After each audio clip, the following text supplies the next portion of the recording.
aujourd'hui. Comme vous savez, c'est un sujet qui me tient particulièrement à cœur. La journaliste Florence Hartmann dit que les lanceurs d'alerte sont ceux qui ont le courage de mettre leur vie en danger pour protéger le bien commun, pour protéger l'intérêt général. Les deux lanceurs d'alerte les plus connus au monde sont Julian Assange, qui est enfermé à l'ambassade d'Équateur depuis 5 ans maintenant, et Edward Snowden, qui est en exil à Moscou.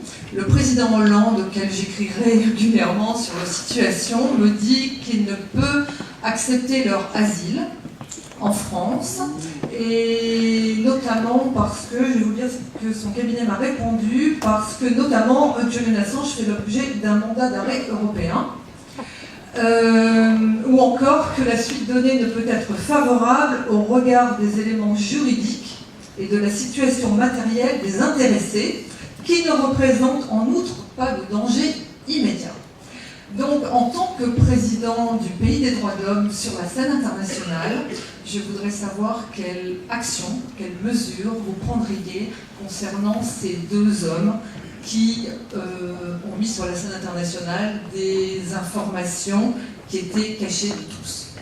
Eh bien, bravo à Stéphanie.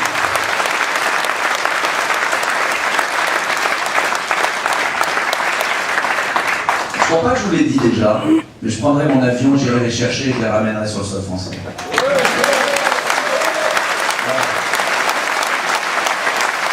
là, je peux vous dire que ça serait l'honneur de la France. L'honneur de la France. Et là, le drapeau tricolore, il aurait un sens. Ce qu'on a là, il aura un sens dans le monde entier.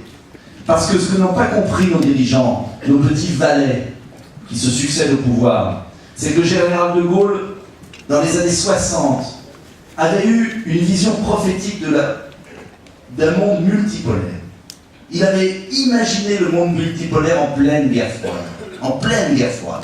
Vous imaginez, en pleine guerre froide, vous avez le général de Gaulle qui va à Québec, qui va à Phnom Penh, qui va à Mexico, et qui dit la vérité à la face du monde.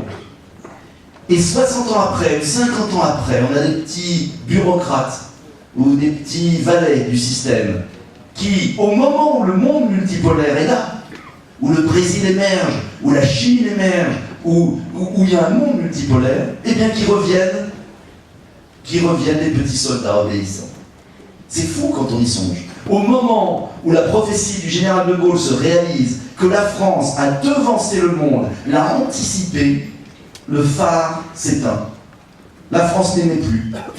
Je me souviens d'un ministre africain à la Commission des Affaires étrangères qui nous a dit « C'est curieux, la France, pour nous, il n'y a plus de son et d'image en Afrique. Il n'y a plus le son, il n'y a plus l'image. On ne l'entend plus. Elle est où la France ?» Alors voilà, une belle décision. Les lanceurs d'alerte, et c'est pourquoi vous savez que je soutiens depuis le départ. C'est pour ça que j'ai soutenu Hervé Falciani. Souvenez-vous que j'ai invité dans ma ville. Hervé Falciani a fait une conférence, il a disparu, on ne sait pas où il est. Il se cache pour ne pas être assassiné.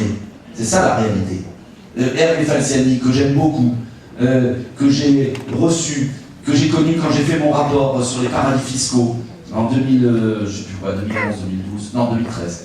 2013 avec Alain Moquet, grand député du Nord. Hervé Falciani, je pense à Jérôme Kerviel. On s'est foutu de moi quand j'ai reçu Jérôme Kerviel au Congrès.